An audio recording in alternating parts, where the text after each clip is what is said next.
уусан. 20 он цаавартай уусан заяа. Би чамайг гуугаад шүү. Би чамайг гуугаад шүү. Чи тэтгэж аваад байна. Улсын хурлын 22 дугаар тойрог буюу Өмнө Говь аймагт Монгол Ардын намаас нэр дэвшиж улсын хурлын гишүүн болсон Намсрайн Амар Заяа таныг тайлангаа тавих 5 минутын чаленжид дуудаж байна. Цаг явж эхэллээ.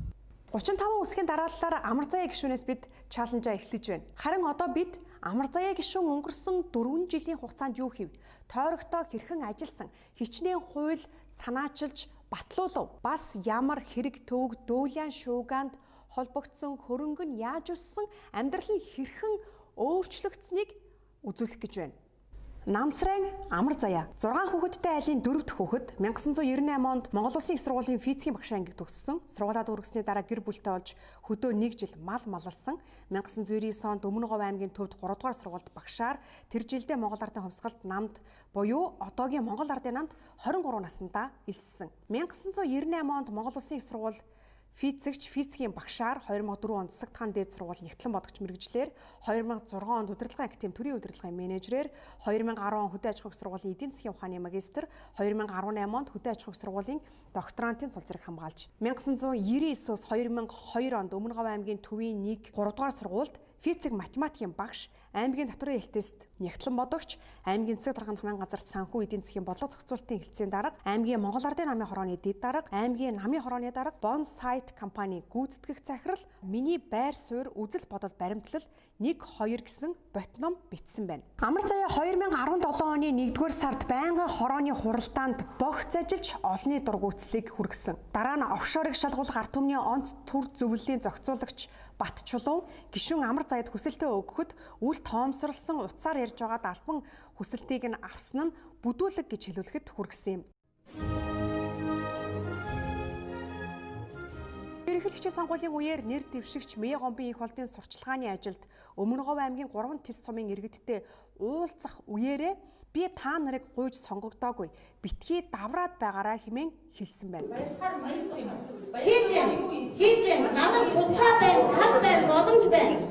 Боломж та нарыг би ажиллаад өгөх арай боловсон. 20 он цаавартай уусан заяа. Би чамайг гуугаад шүү. Би чамайг гуугаад шүү.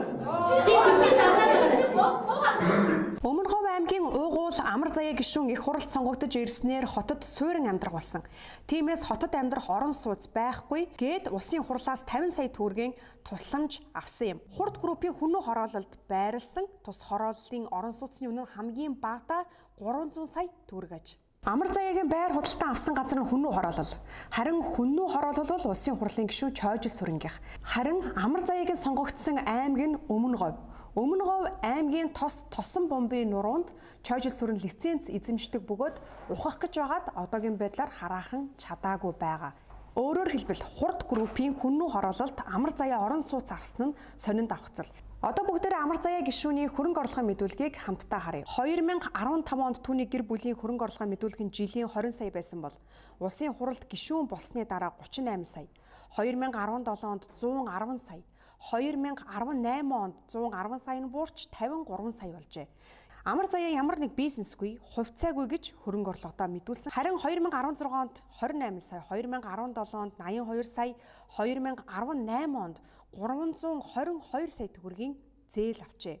Icon хэмээн сайт дээрх жижиг дунд үйлдвэрлэлийг хөгжүүлэх сангаас зээл авсан улсын хурлын гишүүдийн жигсаалтад Амар Заяагийн Хатан Харамг гэж компани багтсан байна. Одоо харин Амар Заяа гишүүн өнгөрсөн 4 жилийн хугацаанд тойрогтой ямар ажил хийснийг харцгаая. 2017 онд малчтад тусламж хүргүүлсэн. 2018 оны 3 дугаар сард цэрэг спортын наадмын шилдэгүүдийг шагнаж урамшуулсан. 2018 оны 3 дугаар сарын 26-нд малчтад өвс тэжээл хүргүүлсэн. 2018 оны 12 дугаар сард Хавдрын эсрэг хамтдаа 2018 аяныг 4 өдөр зохион байгуулсан. Мөн амьдрахад таатай говь нутаг бизнес экспог хийсэн. 2019 оны 4-р сард спортын наадам зохион байгуулсан 1000 орчим төгсөгчид хамрагдсан. 2019 оны мөн 4-р сард дэлхийн эмчнэрийн эрхийг хамгаалах өдрөөр эмч нарт өргөмжлөл мөнгөн шагнал гардуулсан. Улсын хурлын гишүүний үндсэн үүрэг бол хууль санаачлах, батлах, хяналт тавих. Өнгөрсөн 4 жилийн хугацаанд Амар Заяа гишүүн нийтдээ 9 хуулийг санаачлан ажилласан байна. Улс цагур орчны шинжилгээний тухай хуульд нэмэлт өөрчлөлт оруулахад Баатар улиг тогтоох суурь нартай хамтарсан, нийгмийн даатгалын тухай хуульд нэмэлт өөрчлөлт санаачилж батлуулсан 5 гишүүнтэй хамтарсан. Ерөнхий боловсролын сургуулийн хоол үйлдвэрлэл үйлчилгээний тухай бие даасан хууль, үдийн цаг, үдийн хоол болгох тухай хуулийг бусад гишүүдийн хамт санаачилж батлуулсан. Монгол улсын ерөнхий сайдыг огцруулах тухай бие даасан хууль санаачилж бусад гишүүдийн хамт батлуулсан. Төр хороо байгуулах тухай жижиг дунд үйлдвэрлэлийг хөгжүүлэх сантай холбоотой асуудлыг шалган судалж санал боловсруулах тухай бие даасан хууль бусад гишүүдийн хамт санаачилсан. Нийгмийн даатгалын сангаас олгох тэтгэвэр тэтгэмжийн тухай хуульд нэмэлт өөрчлөлт оруулах хуулийг бусад гишүүдийн хамт санаачилсан. Монгол улсын хурлын чуулганы дэгийн тухай хуульд өөрчлөлт оруулах, үндсэн хуульд нэмэлт өөрчлөлт оруулах төслийг хэлэлцэх дэгийг тодорхой болгох талаар хууль санаачилсан. Бурхан багшийн их дүүчин өдрийг бүх нийтийн амралтын өдөр болгох хуулийг санаачилсан. Итгэлийн зээл олгох тухай бие даасан хууль санаачилсан хараахан хэлэлцэж эхлэх байгаа юм. Нэмж мэдээлэхэд МЕГ судалгааны компани сар бүрийн улс төрчдийн рейтингийг тогтоодог улс төрийн барометр судалгаагаар улсын хурлын гишүүн Амар Заяа топ 5 улс төрч болон муу 5 улс төрчдийн альнийхэн ч тоонд орж байгаагүй юм. Улсын хурлын гишүүн Амар Заяа танд тайлангаа тавих 5 минутын хугацаа үлдлээ.